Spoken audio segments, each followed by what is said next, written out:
Hey, what's up guys? In this video we're going to be using SCRAPY SHELL to debug data extraction logic in the already ready-made scraper. So I just got an email from my client where I did kind of alter the data extraction logic compared to the previous state of this scraper compared to the previous version, and he says like everything is great except one thing in the commercial rent, which is a scraper that scrapes properties from homegate.ch regarding properties for rent and in particular commercial properties for rent like offices, cafes and things like that. So he says that actually the problem is that price is always being like by price by request, and he says like it seems to be fixed, and well, it should be the rent price. So I'm not sure if this is really so or not, so I just really need to process this request to find out the truth basically. So but and also he does provide a couple of links. So the first link is actually where we have this by request, and the second link has the particular rent price actually. So but the problem is that if we have a look at the scraper itself, here is by the way the data extraction logic for getting the prices out of that page. So if this selector is kind of wrong, well, in that case, of course, the scraper doesn't work correctly. So we need just to check out this selector. But of course, it's extremely difficult to, I don't know, either to wait or start altering the scraper to just to try to crawl exactly this link and this one, and then compare the results and see the outputs and all the stuff. So that's where we can make a great use of what is known as a SCRAPY shell. So if we just invoke the terminal, well, let's say in the current working directory, and by simply saying SCRAPY shell, I can invoke the well, basically it's the regular Python. Oh my god, it's probably better done this not here, but in the home over here. Okay, so SCRAPY shell.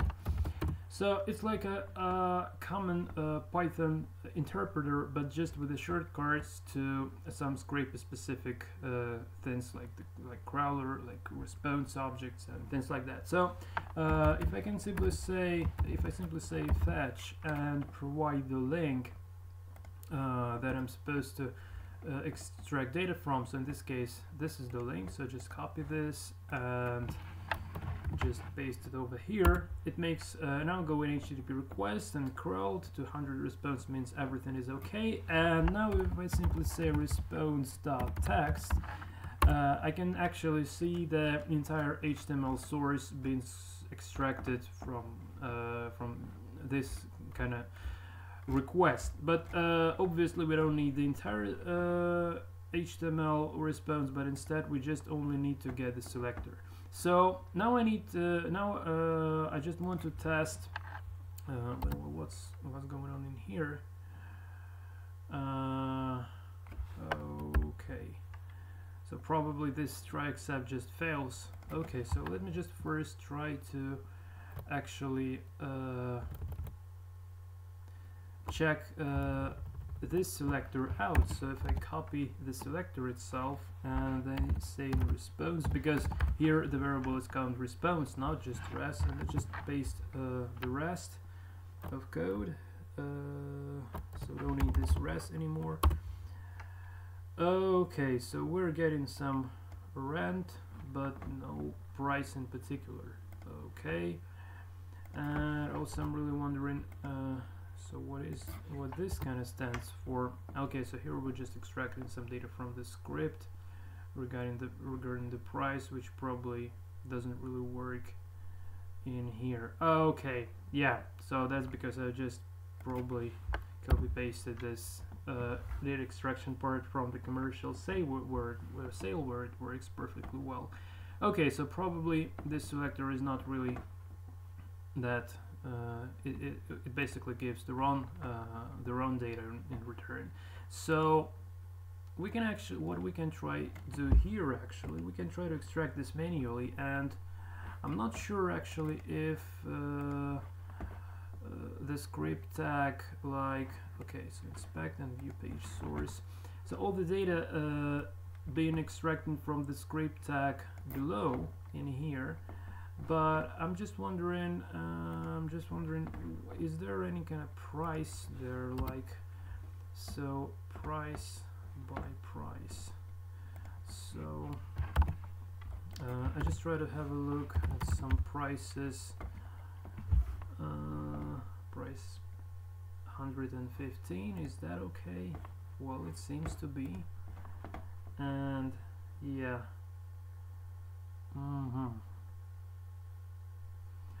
but this is a different script. Okay, so this is the different script, and here we basically, in the script, I'm referencing data from there is no that like, so it also has the price being within the script, but yeah, but it's not really what I need actually. Okay, so now I need actually to find out if this kind of string, let's inspect the element, if it exists as the DOM element, well, that's great, we'll just scrape that. If not, we'll make use of the script tag over here. So that's kind of it, and just trying to find out this stuff. So span 115. Okay, so if I just can try to find this, oh my god,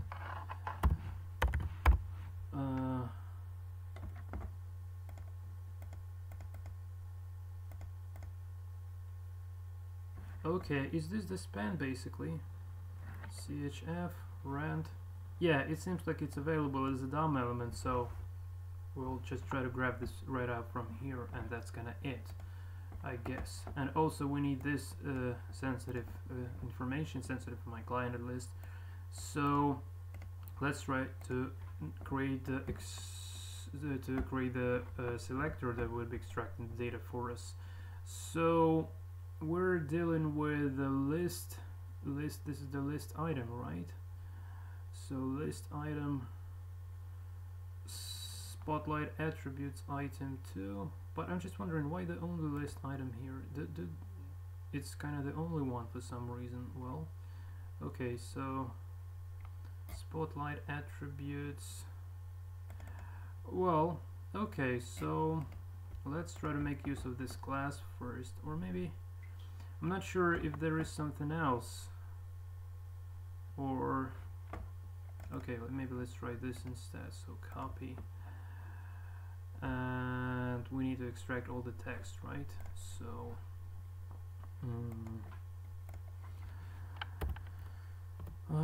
yeah, getting the only element, and we're looking for the list item, and paste this stuff here. We're looking for all the text recursively, and we actually need to get all, I believe. And let's have a look. Okay, great, exactly what we need here. So rent, square meters, and year, well, it's not available for some reason, but that's just fine, I guess. And CHF. Okay, so I think just converting this to string would be literally enough. So if we can simply say like this, white space is the character to join the list elements with, to separate the list elements by. So join here, and let's try this again. Okay, now this looks perfectly fine. And also I want to strip this at the very end. Great. And now the only thing left here is just grab this selector, and going back to my source code, so I don't basically need all this data extraction anymore, and I just put the selector in, and this is it basically. Save, otherwise by price by request, like this. Okay, and is this the by price basically?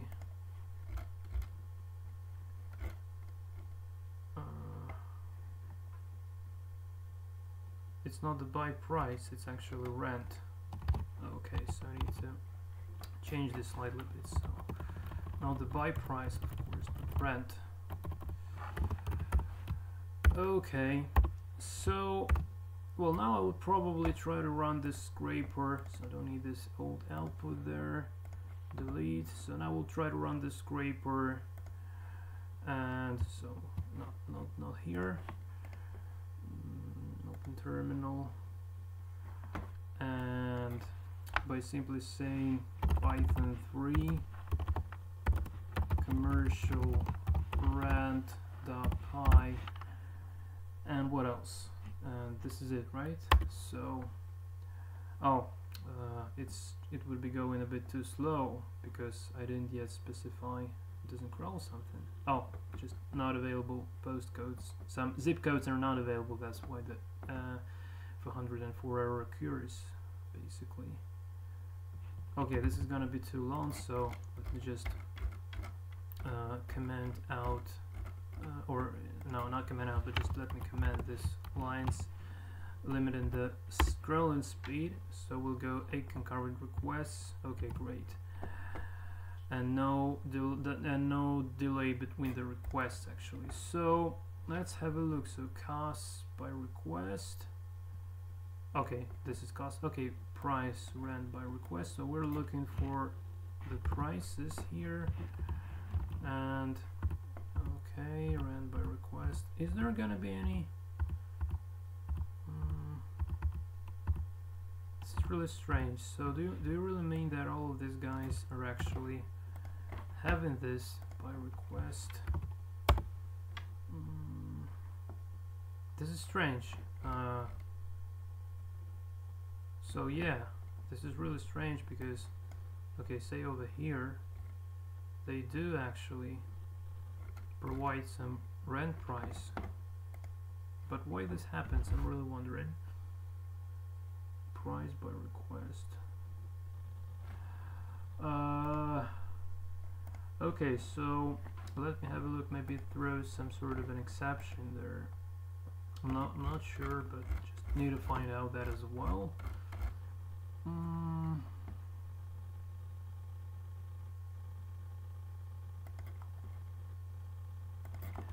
Okay, let's try to accept exception as E, and also try to print our exception.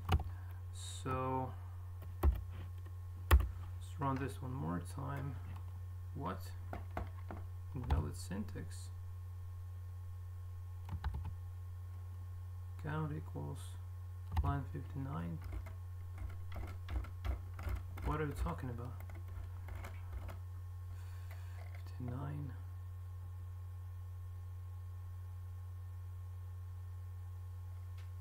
My God, what the hell is this?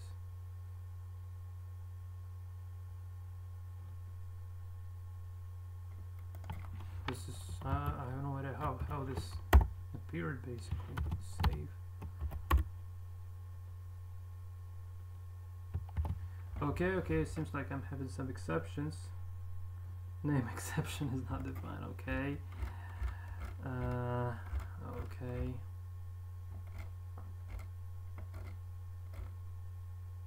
Extract price exception.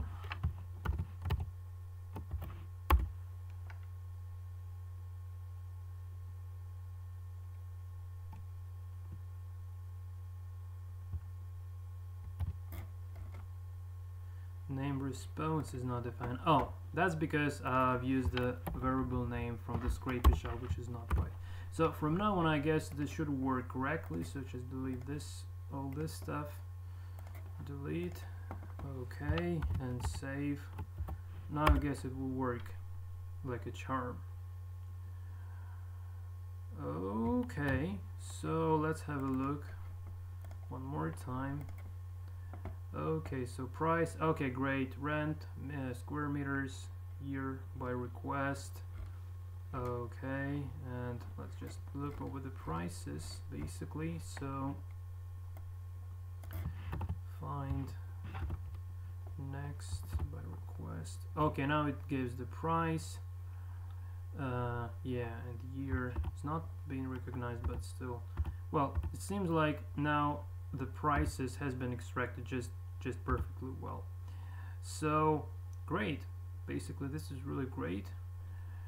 Okay, so I guess this will be the final version. Of course, if my client would like to change something else along the way, I will. But usually, like as we done before in all the previous projects, they just asked me to grab the entire information regarding the pricing and some maybe pricing information, some words like above or below the prices themselves. So this is kind of it. Well, okay guys, so I hope you learned something interesting out of this video. So just by simply using the SCRAPY shell, we did manage to extract this kind of selector, and then we've embedded this into the existing source code and run a couple of tests, and eventually after a small debugging we've managed to achieve the missing data stop being missing basically, and now it's been included into the output just along with all the rest of the data. So I hope you learned something interesting out of this. I hope it was kind of useful. So you know, like using SCRAPY shell is really it really helps in this like situations when you need just quickly to debug some selectors when you have the scraper already been completed basically. So just in order to avoid violating the crawling logic, trying to put those links there and altering the code just for the testing purposes, or having the separate file saved for the testing purposes, you just can use the SCRAPY shell and quickly define the proper selector, then just embed that selector into the code, and you're done basically. And you can just move on forwards move on towards your next tasks. Okay guys, so I wish you all the best, and until next time, and take care.